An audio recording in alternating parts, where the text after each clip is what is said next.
Hey, you know what time it is. Get into it. Get into it. Yes. Hello, lovelies. We're back. We are back with another installment of Storytime with Chris. Like I say, you don't have to watch these stories when they go live.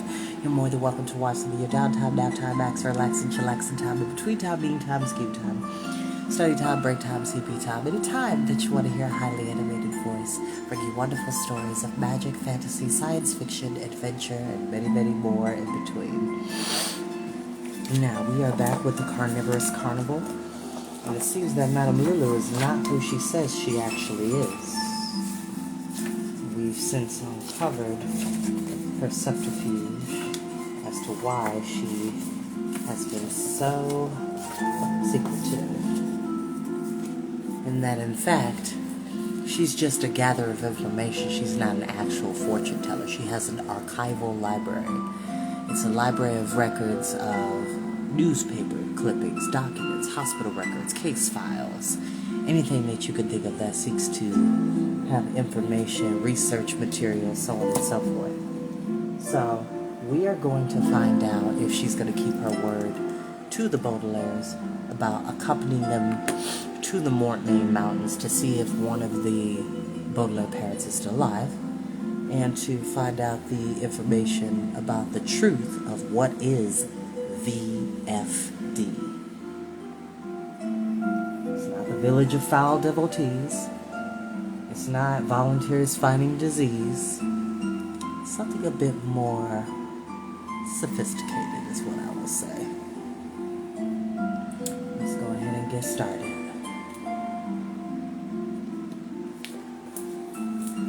Chapter 8. By the time the Baudelaire orphans found their way back to the Freaks' caravan, Hugo, Colette, and Kevin were waiting for them. Colette and Kevin were just finishing a game of dominoes, and Hugo had cooked up a pot of tom kai gai, which is a delicious soup commonly eaten in Thailand. But as the Baudelaires sat at the table and ate their supper, they were not in the mood to digest the mixture of chicken, vegetables, fancy mushrooms, fresh ginger, coconut milk, and water chestnuts that the hunchback had prepared. They were more concerned with digesting information, a phrase which here means thinking about everything that Madame Lulu had told them. Violet took a spoonful of hot broth, but she was thinking so hard about Lulu's archival library that she scarcely noticed the unusual sweet taste. Klaus chewed on a water chestnut, but he was wondering so much about the headquarters in the Mortmain Mountains that he didn't appreciate its appealing, crunchy texture. And Sunny tipped the bowl forward to take a large sip, but she was so curious about the disguise kit that she wasn't aware that her beard was getting soaked. Each of the three children finished their soup to the last drop. They were so eager to hear more from Lulu about the mystery of VFD that they felt hungrier than when they sat down. Everyone else is quiet tonight, Colette said, contorting her head underneath her armpit to look around the table. Hugo and Kevin, you haven't talked much, and I don't think I've heard a single growl from Chabo or heard a word out of either of your heads. I guess we're not feeling much like making conversation, Violet said, remembering to speak as low as she could. We have a lot to think about. We sure do, Hugo said. I'm still not wild about the idea of being eaten by a lion. Me neither, Colette said, but today's visitors were certainly excited about the carnival's new attraction. Everyone does seem to love violence. And sloppy eating, Hugo said, dabbing at his mouth with a napkin. It's certainly an interesting dilemma. I don't think it's an interesting dilemma, Klaus said, squinting at his co-workers. I think it's a terrible one. Tomorrow afternoon, someone will jump to their deaths. He did not add that the Baudelaires planned to be far away from Caligari Carnival by then, heading out to the Mortmain Mountains, in the invention Violet planned to construct early tomorrow morning. I don't know what we can do about it, Kevin said. On one hand, I'd rather keep on performing at the House of Freaks instead of being fed to the lions. But on the other hand, and in my case, both my hands are equally strong. Madame Lulu's motto is, give people what they want, and apparently they want this carnival to be carnivorous. Tyler dropped. I think it's a terrible motto, Violet said, and Sunny growled in agreement. There are better things to do with your life than doing something humiliating and dangerous just to make total strangers happy. Like what? Colette asked. The Baudelaires looked at one another. They were afraid to reveal their plan to their co-workers. in case one of them would tell Count Olaf and ruin their escape.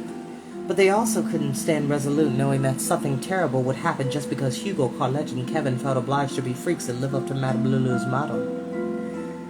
You never know when you'll find something else to do, Violet said finally. It could happen at any moment. Do you really think so? Hugo asked hopefully. Yes, Klaus said. You never know when opportunity will knock.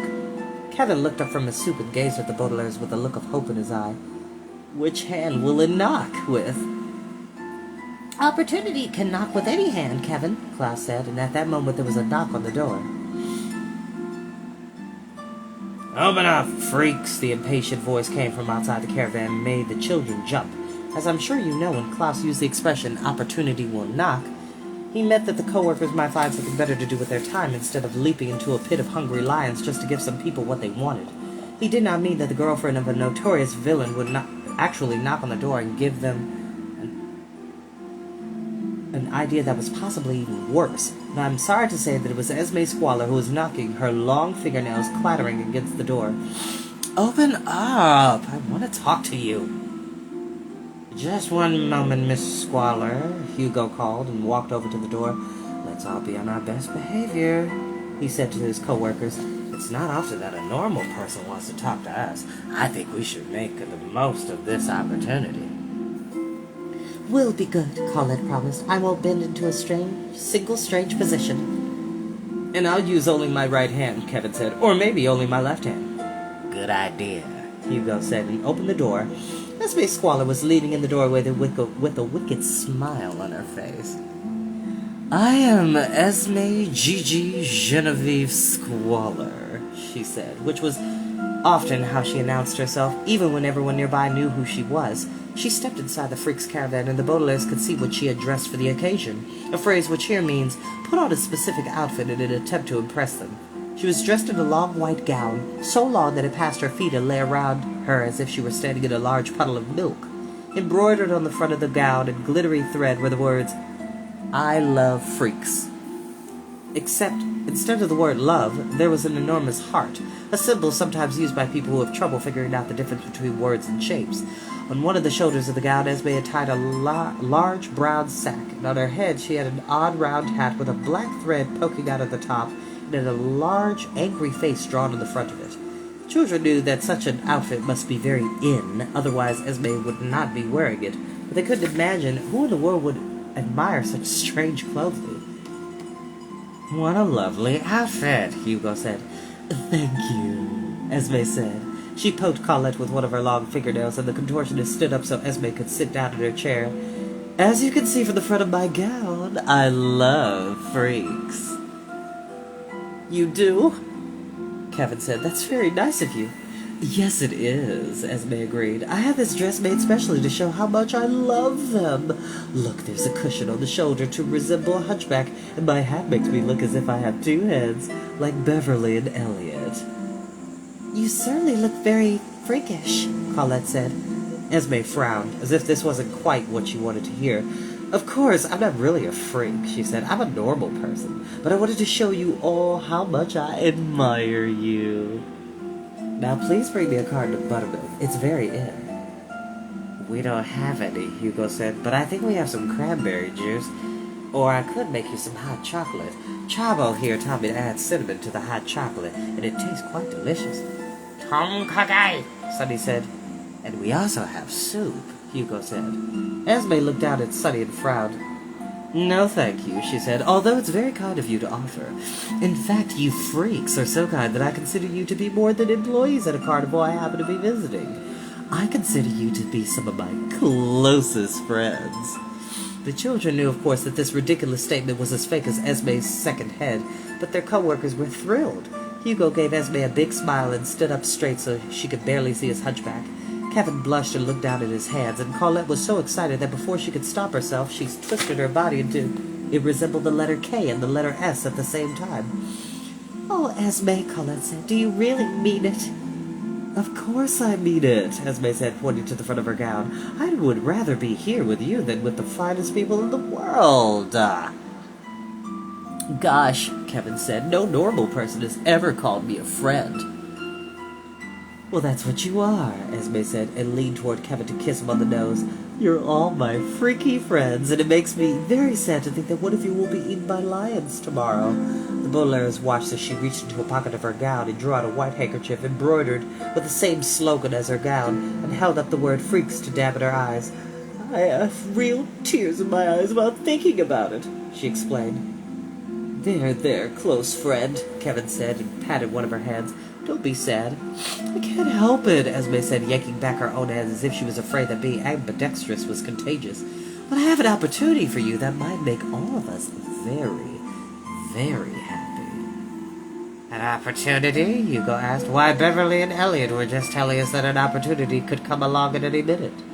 And they were right, Esme said. Tonight I'm offering you the opportunity to quit your jobs at the House of Freaks and join Count Olaf and myself and his troupe. What will we do exactly? Hugo asked. Esme smiled and began to accentuate the positive aspects of working with Count Olaf, a phrase which here means make the opportunity sound better than it really was, by emphasizing the good parts and scarcely mentioning the bad. It's a theatrical troupe, she said, so you'd be wearing costumes and doing dramatic exercises and occasionally committing crimes. It's not a good thing, kids. Not a good thing.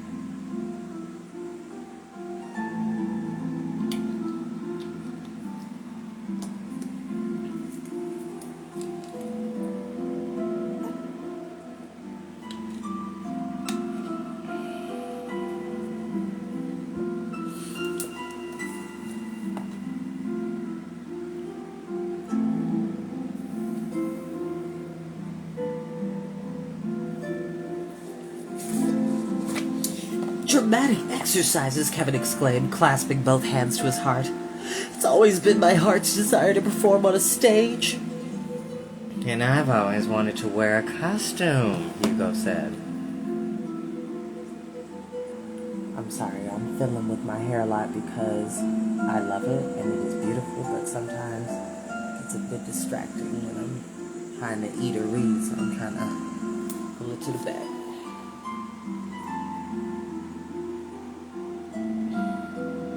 But you do perform on a stage, Violet said, and you wear an ill-fitting costume every day at the House of Freaks. If you join, you get to travel with us to exciting places, Esme continued, glaring at Violet. Members of Count Olaf's troupe have seen the trees of Finite Forest, and the shores of Lake Lachrymose, and the crows of the village of Foul Devotees, although they always have to sit in the back seat. And best of all, you'd get to work for Count Olaf, one of the most brilliant and handsome men who ever walked the face of the earth. Do you really think that a normal man like him would want to work with freaks like us? Colette asked. Of course he would, Esme said, and Count Olaf doesn't care whether you have something wrong with you if you're normal, as long as you're willing to carry out his orders. I think you'll find that working Olaf's troupe is a job where people won't think you're freakish at all, and you'll be paid a fortune. At least, Count Olaf will be. Wow, Hugo said, what an opportunity. I had a hunch you'd be excited about it, Esme said. No offense, Hugo. Now, if you're interested in joining, there's just one thing I need you to do. A job interview? Colette asked nervously. There's no need for close friends of mine to do anything as unpleasant as a job interview, Esme said. You just have to do one simple task. Tomorrow afternoon, during the show with the lions, Count Olaf will announce which freak will jump into the pit of lions. But what I want, whomever is chosen, to throw Madame Lulu in instead. The Freaks caravan was silent for a moment, as everyone digested this information. You mean, Hugo said finally, that you want us to murder Madame Lulu? Don't think of it as murder, Esme said. Think of it as a dramatic exercise. It's a special surprise for Count Olaf that will prove to him that you're brave enough to join his troupe. Throwing Lulu into a pit of lions doesn't strike me as practically brave, Colette said. Just cruel and vicious. How can it be cruel and vicious to give people what they want? Esme said. You want to join Count Olaf's troupe. The crowd wants to see someone eaten by lions, and I want Madame Lulu thrown into the pit. Tomorrow, one of you will have the exciting opportunity to give everybody exactly what they want. Sunny growled, but only her siblings understood what she really meant. Everybody except Lulu. When you put it like that, Hugo said thoughtfully, it doesn't sound so bad. Of course it doesn't, Esme said, adjusting her false head. Besides, Madame Lulu was eager to see all of you eaten by lions, so you should be happy to throw her in the pit. But why do you want Madame Lulu thrown in? Count Olaf asked. Esme scowled. Count Olaf thinks we have to make this carnival popular so that Madame Lulu will help us with her crystal ball, she said. But I don't think we need her help. Besides, I'm tired of my boyfriend buying her presents. That doesn't seem like such a good reason for someone to be eaten by lions, Violet said carefully in her disguised voice. I'm not surprised that a two-headed person like yourself is a little confused, Esme said, and reached out her long-nailed hands to pat both Violet and Klaus on their scarred faces. Once you join Olaf's troupe, you won't be troubled by that kind of freakish thinking any longer. Just think, Hugo said, tomorrow we'll stop being freaks and we'll be henchmen of Count Olaf. I prefer the term hench people, Colette said. Esme gave everyone in the room a big smile, then reached up to her shoulder and opened the brown sack. To celebrate your new jobs, she said, I brought each of you a present. A present, Kevin cried. Madame Lulu never gave us presents. This one is for you, Hugo, Esme said, and took out an oversized coat the Baudelaires recognized from a time when the hook-handed man had disguised himself as a doorman. The coat was so big that it covered his hooks, and as Hugo tried it on, they saw it was also big enough to fit Hugo, even with his irregular shape. Hugo looked at himself in the mirror and then at his co-workers in joy. It covers my hunchback, he said happily. I look normal instead of freakish. You see, Esme said, Count Olaf is already making your life much better. And look what I have for you, Colette. The Baudelaires watched as Olaf's girlfriend reached into the sack and pulled out the long black robe they had seen in the trunk of the automobile. It's so baggy, Esme explained, that you can twist your body any which way and no one will notice that you're a contortionist.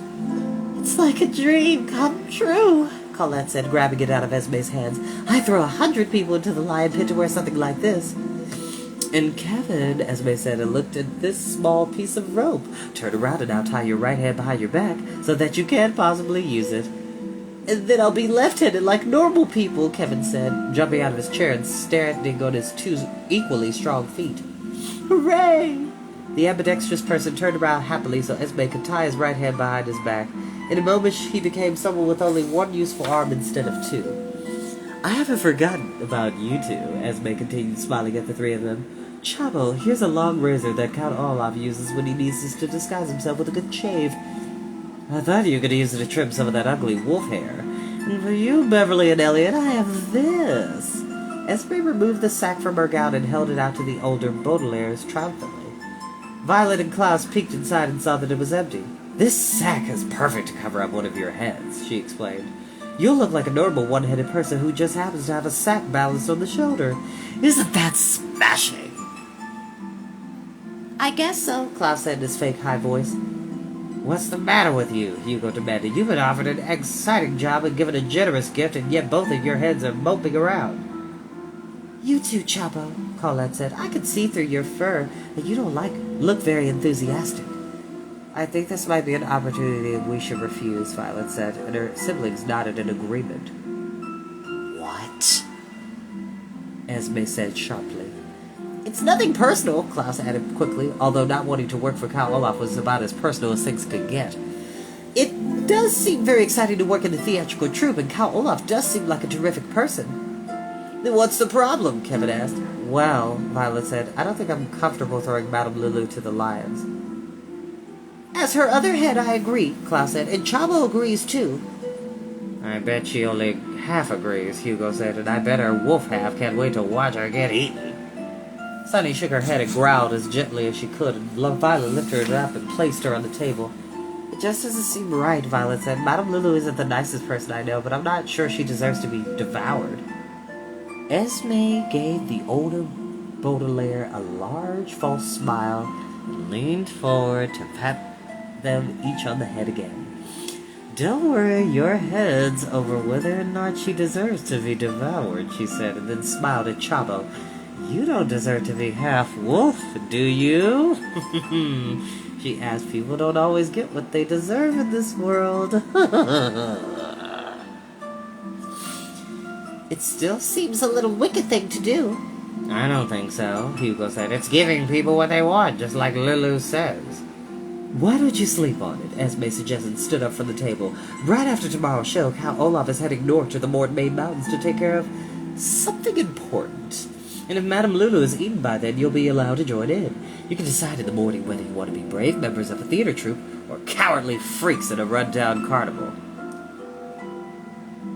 I don't need to sleep on it, Kevin said. Me neither, Colette said. I can decide right now.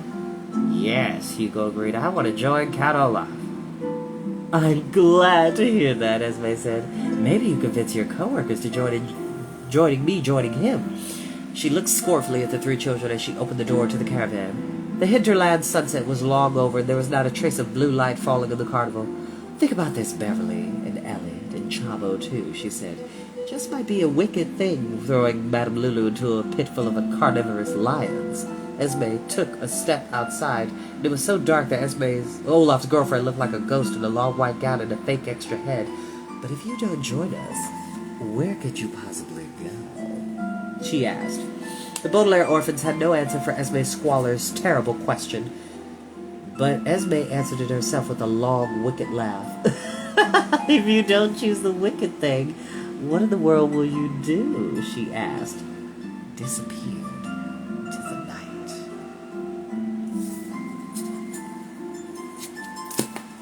And that is where we will end for tonight. Love a good mystery. Kind of begs the question, do not ask for whom the bell tolls. It tolls for thee. If I'm not mistaken, that was Ernest Hemingway. Correct me if I'm wrong. Pretty sure that's Ernest Hemingway. But, as always, y'all, I love you very much. Thank you so much for watching. And I'll see you next time. Bye-bye.